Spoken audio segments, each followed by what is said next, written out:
an example here of adding three force vectors together to get the net force or the resultant force out of them. This is going to be similar to what you're going to be doing in the second week of class in the physics lab with the force table. What we have, my coordinates, I pick my normal set of coordinates. X goes to the right, Y goes up the page. I have a little ring, and that ring is being pulled on by three strings. The first force, so the first pull from a string, is 5 newtons of force, and it's at plus 45 degrees relative to the x-axis. Force 2 is weaker, so it's only 4 newtons, and it's directed at 15 degrees below the x-axis, so minus 15 degrees. And force 3 is the strongest force. It's 8 newtons in strength, and it's directed along minus x hat, so 180 degrees relative to the positive x-axis. We want to get the net force out, so that means we take each of those force vectors and we add them together, so F1 plus F2 plus F3. To do that and get a numerical value out, we're going to want to actually have each of those three force vectors represented in their components. But before I do that, I wanted to get a little sense of what the answer should look like.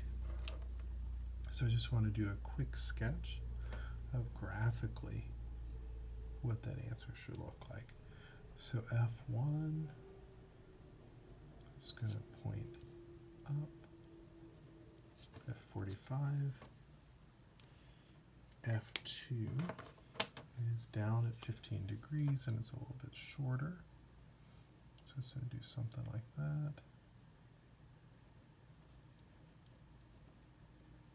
And then F3 is the strongest of those force vectors, and it points just along the minus x direction. So I'm going to take all of those force vectors, arrange them head to tail, and so the sum of those three is going to be something that goes from the tail of the first to the head of the last. So when we go through our calculation, and we actually calculate what the net force vector is, we should expect it to be not a great big vector. It should be smaller in magnitude than any of these forces based on our drawing, and it should point into the second quadrant. Okay, so our answer should have a positive y component and a negative x component, just based on that sketch.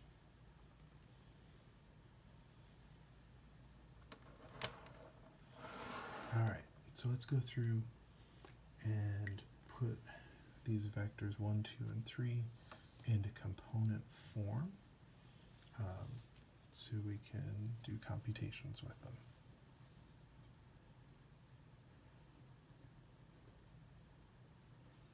So vector F1, its magnitude is 5 newtons, and it is at 45 degrees to the x-axis, so it's 2 components.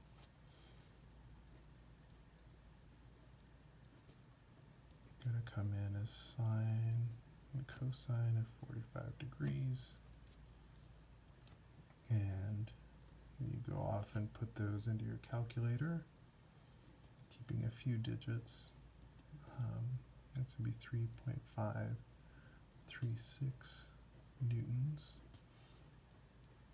plus x direction, and again 3.536 newtons on the y direction. Vector 2 for force 2.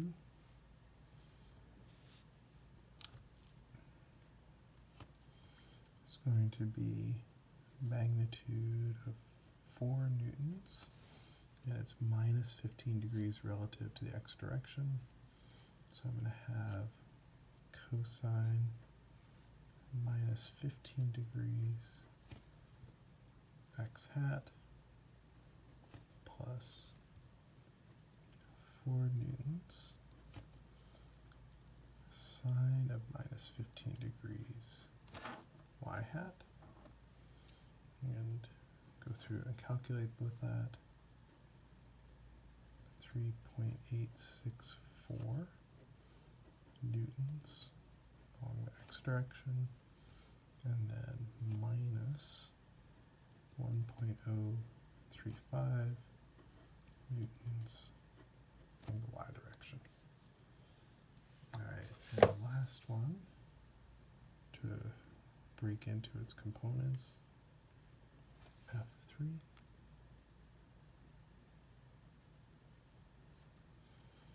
F3 is going to be 8 newtons cosine of 180 degrees to x hat plus 8 newtons sine of 180 degrees y hat.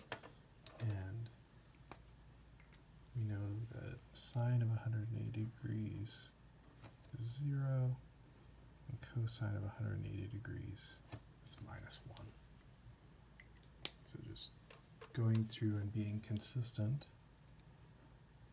will give us our intuitive answer that the vector points along the minus x direction. We would get minus 8 newtons relative to x. Alright, so we have our forces 1, 2, and 3, all in terms of their components. They're all expressed in the same coordinate system, so now I can just go through and add them together component by component. So let me go ahead and get on a sheet of paper and do that. F net is going to be the sum from I equals 1 to 3 of those 3 vectors Fi.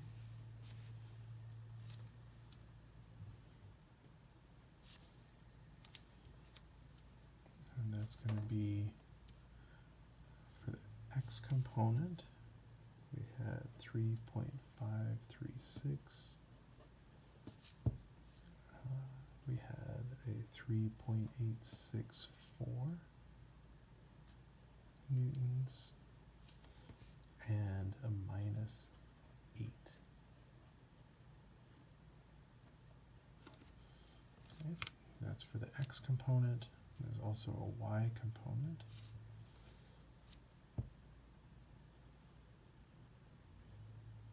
For the y component, I've got 3.536 and a minus 1.035 newtons. Okay, so you just go through with your calculator or mentally add all those x components together, add all those y components together, and we arrive at a net force that is minus 0.6 newtons relative to the x direction, and the y component gives me 2.501 newtons in the y direction. And that was our initial sketch. So that is something that points in the second quadrant, a negative x component and a positive y component. If we were asked for this net force in terms of a magnitude and direction, or if we were asked how strong is the net force, that would mean we wanted to get the magnitude. So let's go ahead and calculate that. Go ahead and get magnitude and direction of the net force. So that means mathematically getting the length of this vector. And we would use the Pythagorean theorem. 0.6 newtons quantity squared plus 2.501 newtons quantity squared, all square root. So the net force 2.572 newtons when you carry out that computation. And then for its direction,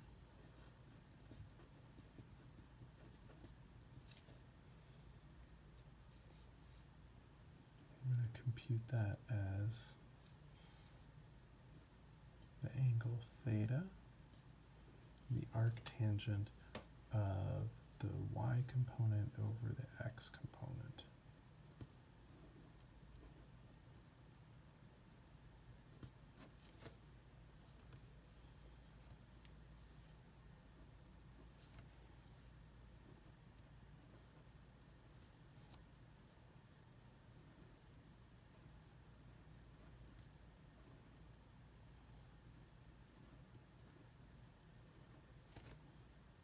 And when I do that with my calculator, I get plus 103.5 degrees, and that is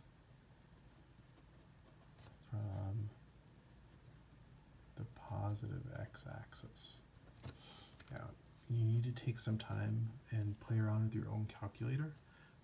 Some calculators will have a 2-argument arctangent function, and that will immediately put things in the correct quadrant for you.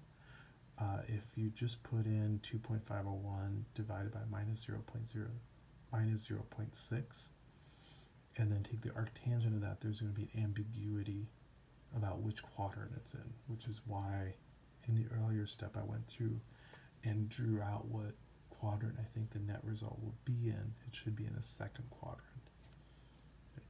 So basically, if you just have a 1-argument tangent function, it can't keep track of whether it is a negative y component and a positive x, or as it is in this case, a positive y and a negative x. So you'll have an ambiguity about what quadrant you land in.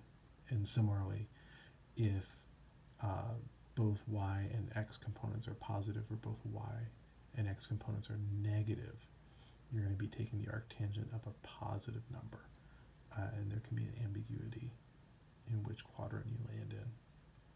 So try to draw things out and think things through. Don't just blindly calculate.